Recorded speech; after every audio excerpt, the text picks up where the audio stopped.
Right, welcome to the rat rod build. We have not touched this thing in over a year and a half. Yeah, we put it on the back burner. I wasn't happy with the way it was going. The bonnet overpowered the whole of the car because the bonnet was so big, the cab was so small, and the buck at the back was just ridiculous. Even though the design I felt was good for the vehicle, the wheels and the axle positioning was all wrong on the chassis. So we're pretty much going to revamp everything that I can think of. I start to undo the bolts that are holding my homemade bumper unit on. Two of them are a little bit stubborn.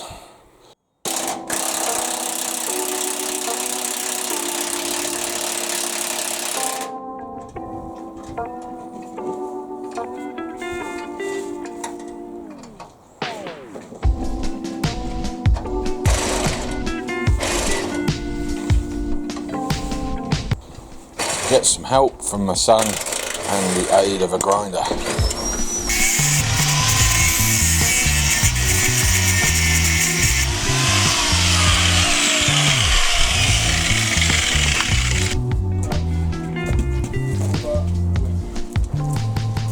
That is the bumper now removed, just positioning it out of the way so I can now get full access to the front grille in order to drop the wing and the guard below.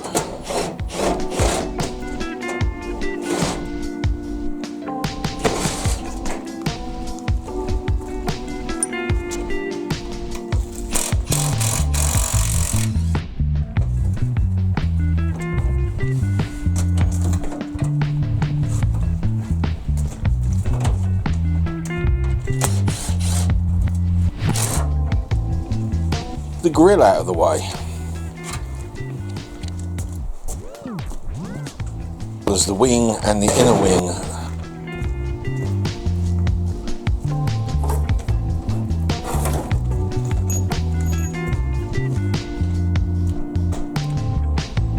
Now for the radiator.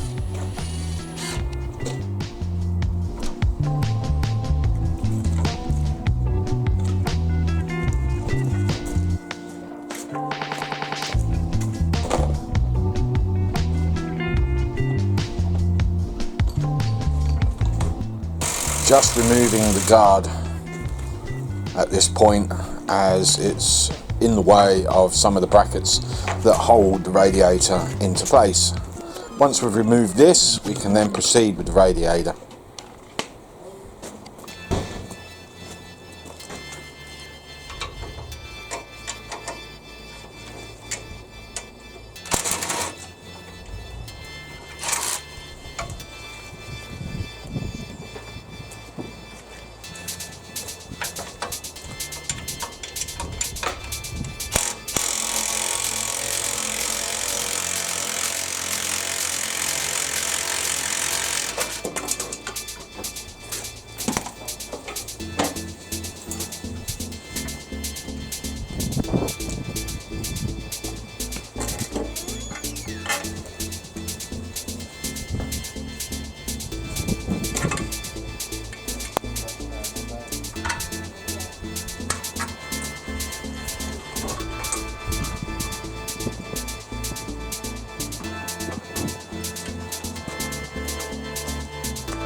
Now the radiator, that is proving to be a wee tad of a struggle to move. I have made the bracketry very tight in the chassis, and therefore I am struggling to be able to pull this free without damaging the radiator.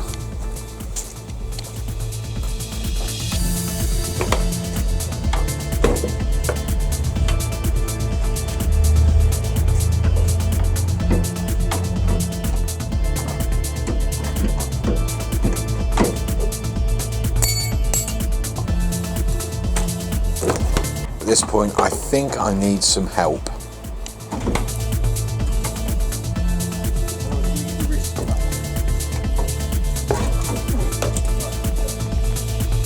And the framework for the radiator clear. I can now get the rest of the hoses off that are retaining, and then we can move the radiator.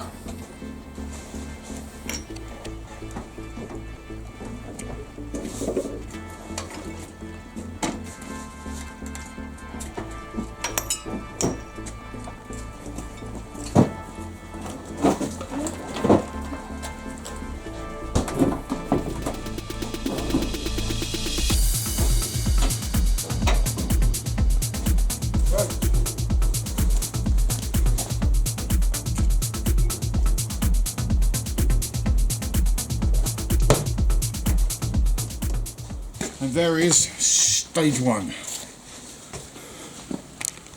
Right, welcome back to the second part of this here rat rod.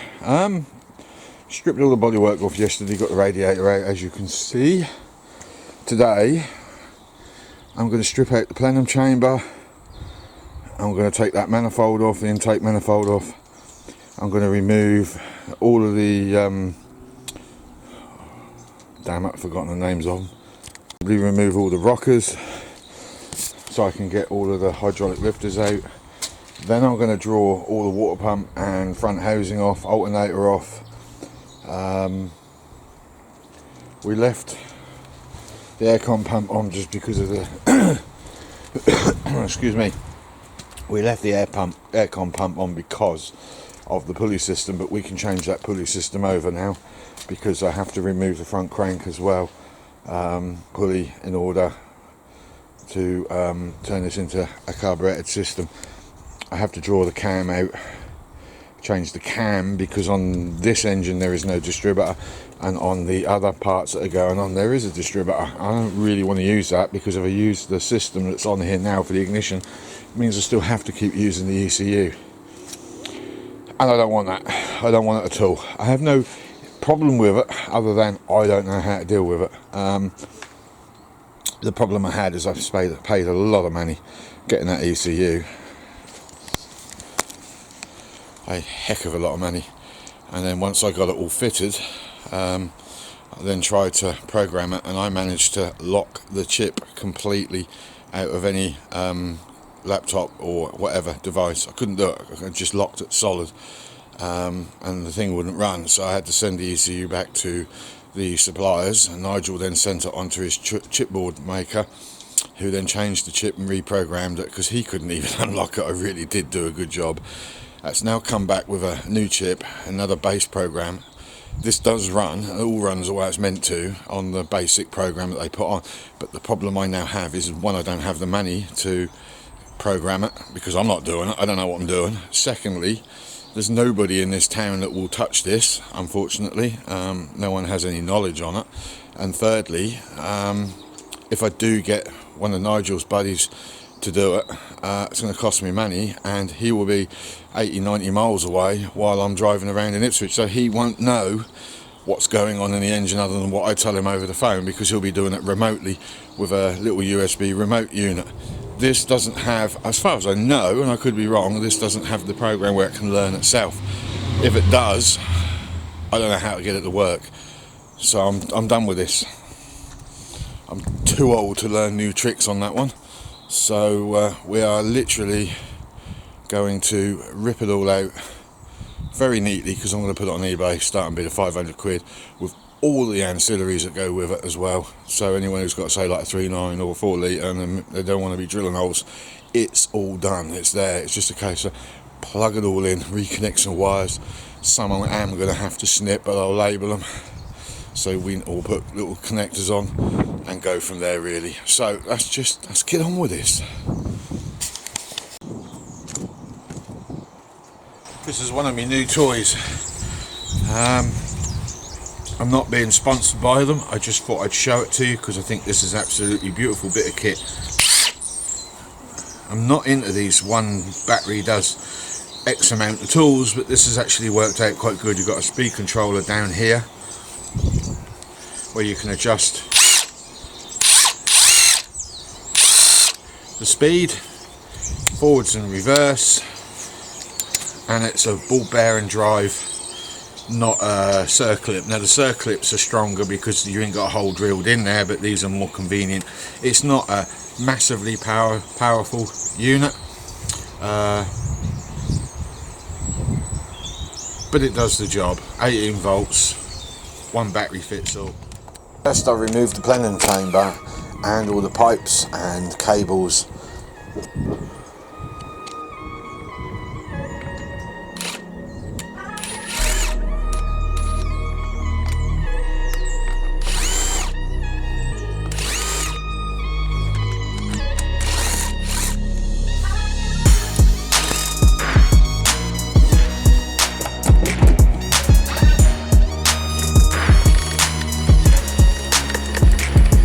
Wish I didn't use such a long screw on that throttle.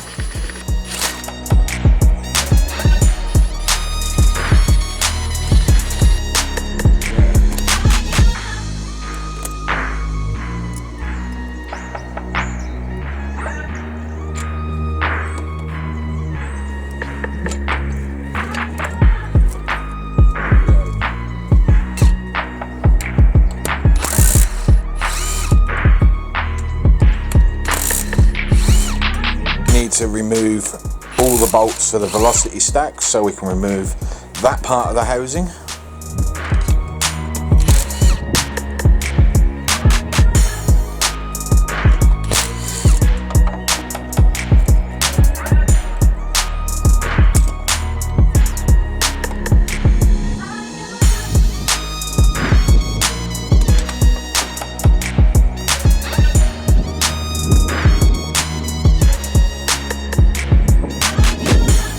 That is the vacuum hose that powers off to the ECU.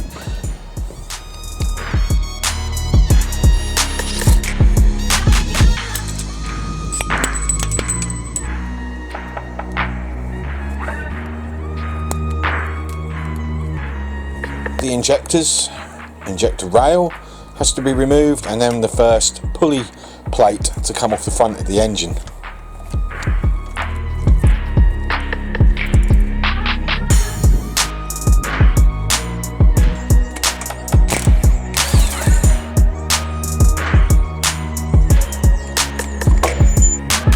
Water pump pulley,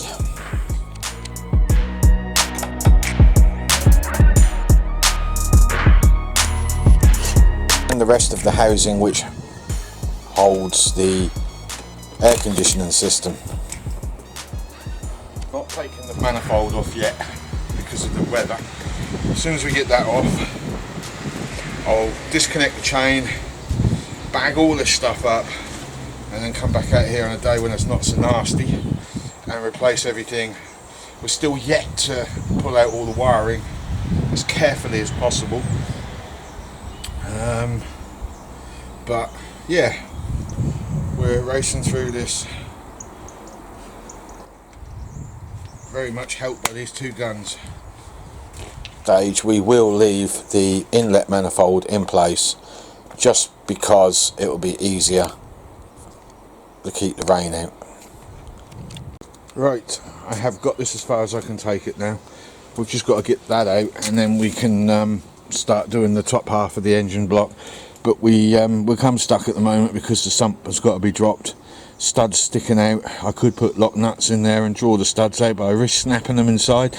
I'm not going to take that risk, so I'm going to get under here tomorrow once it's dried out a bit more, and then we'll remove as much of that sump as we dare, and then we can draw this out, and then we've got access to all the timing chain and the cam, and then at that point we'll then take this manifold off, take the rocker covers off, lift the rockers out, draw the push rods out, and then we'll take out all of the hydraulic lifters, and then we'll draw the cam out, and then we've got to do all of this all over again.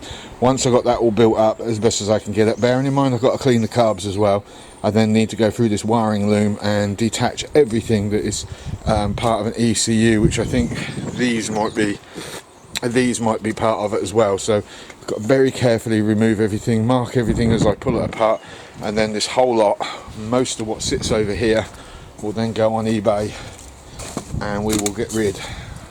Right, until tomorrow, see you later. Next morning, had a chap turn up yesterday for my Jeep Cherokee wheels.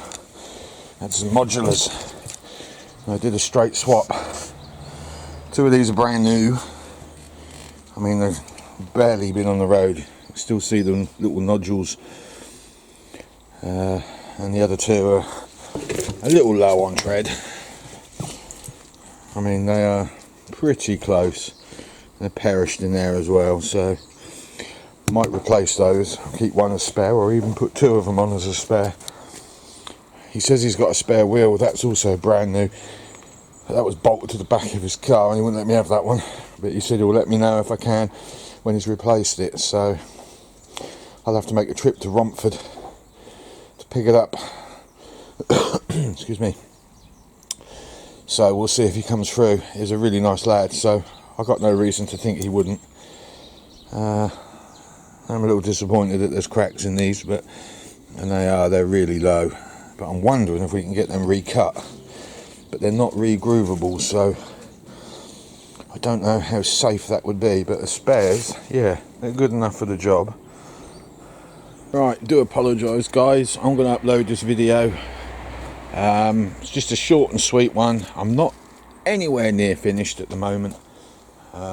Due to sleep deprivation Christmas Day, I never managed to get this done the way I planned, so that's what is off at the moment. We've just got to, as you know, drop the sump a little bit, get the front pulley off, all the housing.